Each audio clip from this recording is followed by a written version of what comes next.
Hello everyone. Today I will explain you the concept and type of investment.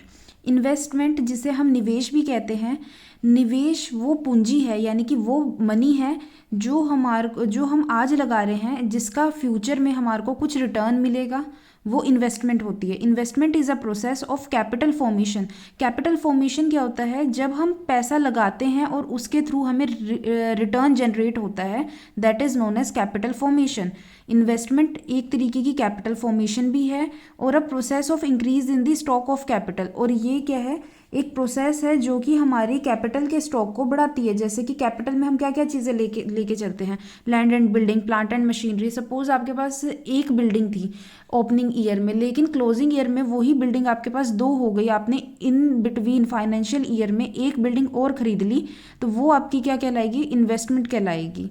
और जो आपकी investment previous थी वो भी इन्वेस्टमेंट है, बट आपकी इन्वेस्टमेंट क्या हो गई? बढ़ गई। तो इंक्रीज जो आ रहा है वो हमारी क्या कहलाएगी? इन्वेस्टमेंट कहलाएगी। Investment is equal to change in K denote करता है कैपिटल को, आई डिनोट करता है इन्वेस्टमेंट को, और ये डिनोट करता है चेंज इन। यानी कि इन्वेस्टमेंट क्या है? जो चेंज आ रहा है हमारा कैपिटल में ड्यूरिंग द ईयर, वही हमारी क्या है? इन्वेस्टमेंट है।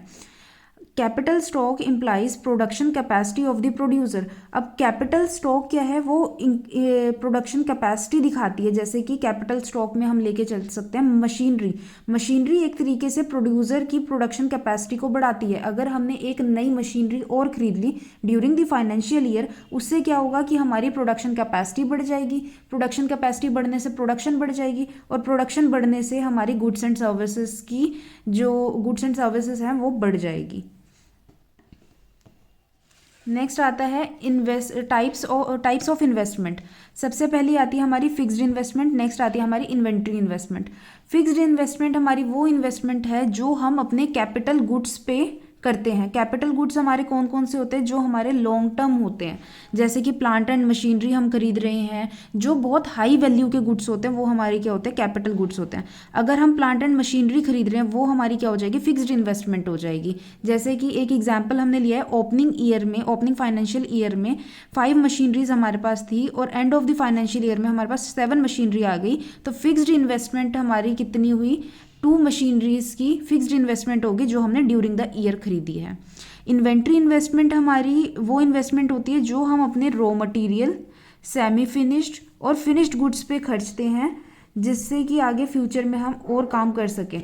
वो हमारी क्या होती है? Inventory investment. और ये सिंगल टाइम यूज़ होती है, हम एक बार इसे यूज़ करते हैं और उसे ख़त्म कर देते हैं।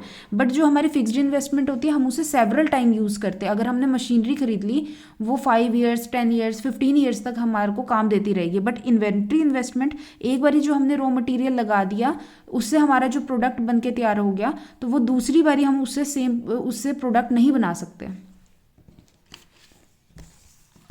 नेक्स्ट टॉपिक है हमारा gross investment, net investment and concept of depreciation. अब ग्रॉस इन्वेस्टमेंट क्या होती है, नेट इन्वेस्टमेंट क्या होती है, और डेप्रिसिएशन क्या होता है? Expenditure on the purchase of fixed assets and inventory stock during the year is known as gross investment. जो हम खर्चा कर रहे हैं during the year inventory stock पे और फिक्स्ड एसेट्स पे, वो हमारा क्या है? ग्रॉस इन्वेस्टमेंट है। और जो हम एडिशन कर रहे हैं, addition in the stock of capital, जो स्टॉक ऑफ कैपिटल में एडिशन हो रहा है, valuing the capital stock after deducting depreciation is known as net investment. Net investment क्या है? जो हमने जितनी इन्वेस्टमेंट अभी बढ़ाई और उसमें से हमने डेप्रिसिएशन डिडक्ट कर दिया, तो वो हमारी नेट इन्वेस्टमेंट कहलाएगी। आप इसके कंसेप्ट को डायरेक्टली P&L के कंसेप्ट से लेके जा सकते हैं। P&L अकाउंट हम बनाते थे, उसमें ऐसे हमारे पास यहाँ पे हम क्या लेके चलते थे? बाय GP ग्रॉस प्रॉफिट, यहाँ पे हमारा आता था 2NL NP sorry net profit. तो यहाँ पे हम लोग क्या करते थे? यहाँ पे कहीं हम डेप्रिसिएशन चार्ज करते थे, तो उससे हमारे पास क्या निकल के आ जाता था? नेट प्रॉफिट निकल के आ जाता था। तो ऐसे ही यही भी सेम ही कंसेप्ट है, इन्वेस्टमेंट का कंसेप्ट है, ये प्रॉफिट का कंसेप्ट है, ये इन्वेस्टमेंट का कंसेप्ट है। तो जब भी हमारे को नेट इन्वेस्टमेंट निकालनी है, तो आप अपनी ग्रॉस इन्वेस्टमेंट में से माइनस कर दोगे डेप्रिसिएशन, यहाँ पे ग्रॉस प्रॉफिट में से हम माइनस करते थे डेप्रिसिएशन, तब जाके हमारा नेट प्रॉफिट आता था। इसी तरीके से अगर हमारे को ग्रॉस प्रॉफिट निकालना था, नेट प्रॉफिट में हम डेप्रिसिएशन ऐड कर लेते थे तो हमारा ग्रॉस प्रॉफिट आ जाता था। इसी तरीके से ग्रॉस इन्वेस्टमेंट हमें निकालनी होगी तो मैं क्या करूँगी, नेट इन्वेस्टमेंट में ऐड कर दूंगी डेप्रिसिएशन। ये सिंपल सा कंसेप्ट है। सिर्फ डेप्रिसिएशन जो है वो नेट इन्वेस्टमेंट में से डिडक्ट होती है, और जो हमारी ग्रॉस इन्वेस्टमेंट है, क्योंकि हमने अभी अभी मशीनरी वगैरह खरीदी है तो उसमें ऑलरेडी डेप्रिसिएशन इंक्लूड होता है, और अगर हम ग्रॉस इन्वेस्टमेंट में से डेप्रिसिएशन डिडक्ट कर देंगे तो हमारी नेट इन्वेस्टमेंट आ जाएगी। नेक्स्ट आता है डेप्रिसिएशन। डेप्रिसिएशन क्या होता है? Depreciation is the loss of fixed asset in use of the account of normal wear and tear, normal rate of accidental damages, expected और foreseen obsolescence. It is known as consumption of fixed capital. अब depreciation क्या है? Depreciation है जब हम कोई machinery या plant and machinery खरीदते हैं, या हम कोई भी फिक्स्ड असेट्स खरीदते हैं, वो उसकी एक लाइफ होती है, वो कुछ टाइम के बाद ऑब्सोलेट हो जाएगा, ये फॉर श्योर है। बट जब हमारा बिजनेस इतना बड़ा है, हमें पता है कि इन फ्यूचर ज़रूरी नहीं है हमारे को इतने अच्छे प्रॉफिट हो, हम same machinery after 10 years 15 years हम खरीद पाएँ, तो हम क्या करते हैं, पहले से ही डेप्रिसिएशन लगाना शुरू कर देते हैं फ्रॉम द डे वन। पहला फाइनेंशियल ईयर जैसे ही खत्म होगा उस मशीनरी का, वैसे ही उस पर डेप्रिसिएशन लगा देंगे। हम एक एक्सपेक्टेड लाइफ मान के चल लेते हैं, एक मशीनरी की सपोज 10 ईयर्स है, 15 ईयर्स है, जितनी भी उसकी लाइफ है हम वहाँ तक की उसकी लाइफ को एज्यूम कर लेते हैं, और हर साल उस पर कुछ परसेंटेज का डेप्रिसिएशन लगाना शुरू कर देते हैं, ताकि जो नॉर्मल वियर एंड टीयर है वो भी कवर अप हो जाए, कोई भी एक्सीडेंटल डैमेज हो तो हम उस डेप्रिसिएशन के पैसे को उठा के नई मशीनरी ला सकें। एक्सपेक्टेड ऑब्सोलेसेंस तो हमेशा रहेगी, क्योंकि कोई भी टेक्नोलॉजी बहुत साल तक सिमिलर नहीं रहती, कि कोई ना कोई चेंजेस आते ही आते हैं। इस रीज़न से हम क्या बनाते हैं, डेप्रिसिएशन अकाउंट बना के चलते हैं। Types of obsolescence. ऑब्सोलेसेंस दो तरीके की है, एक तो एक्सपेक्टेड ऑब्सोलेसेंस है, एक अनएक्सपेक्टेड ऑब्सोलेसेंस है।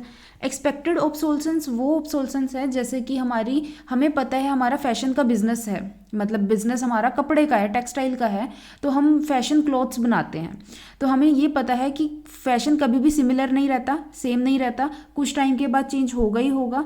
तो कुछ टाइम के बाद जो फैशन चल रहा है वो चेंज होगा ही होगा, वो हमारी क्या एक्सपेक्टेड ऑब्सोलेसेंस है, क्योंकि किसी भी ट्रेंड को 2 या 3 साल ही रहता है, 2 या 3 साल बाद ट्रेंड चेंज हो जाता है, तो उस हिसाब से फैशन भी चेंज हो जाएगा, वो हमारी एक्सपेक्टेड ऑब्सोलेसेंस है। अनएक्सपेक्टेड ऑब्सोलेसेंस क्या हो गई, जैसे कि हमें पता ही नहीं था, एकदम ही कोई अनफोर्सीन चीज़ हमारे सामने आके खड़ी हो गई, जैसे नेचुरल कैलामिटी, या फिर कोई फ्लड आ गया, नेचुरल कैलामिटी में ही फ्लड आ जाएगा।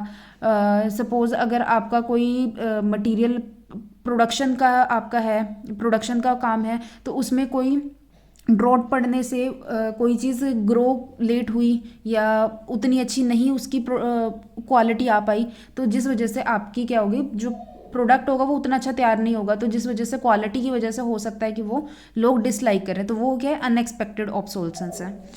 नेक्स्ट आता है depreciation reserves, depreciation reserve fund. अब डेप्रिसिएशन रिजर्व फंड एक प्रोविजन है, provision of a fund to cope with the depreciation losses. These fund are use to replace fixed assets when these are worn out और when these become obsolete and outdated. जैसे कि हमने depreciation पढ़ा, depreciation क्या होता है, वैसे ही उसका रिजर्व फंड, ये वो रिजर्व फंड है जहाँ पे हम डेप्रिसिएशन की अमाउंट डाल देते हैं, जिस रिजर्व फंड में हम डाल देते हैं। हर साल सपोज आप डेप्रिसिएशन लगा रहे हो 25 हज़ार रुपये का, तो वो 25,000 रुपये आप रिजर्व फंड बना रखा है आपने डेप्रिसिएशन का, आप उसमें डाल रहे हो। कुछ टाइम के बाद अगर बाय एक्सीडेंटली आपकी कोई मशीनरी ख़राब हो जाती है, तो आप ऑन स्पॉट वो पैसा उठा के नई मशीनरी ला सकते हो। अदरवाइज जो आपकी एक्सपेक्टेड ईयर है कि इतने साल के बाद हमारी एक मशीनरी जो है वो ऑब्सोलेट हो जाएगी, तो आप उस पर्टिकुलर टाइम पीरियड ख़त्म होने के बाद वो पैसा उठा के थोड़े से पैसे और डाल के वो नई मशीनरी ला सकते हो। ये रिजर्व फंड होता है, डेप्रिसिएशन रिजर्व फंड, ये स्पेशली बनाया ही डेप्रिसिएशन के लिए जाता है। Thank you. If you like the video, like share and comment. Thank you.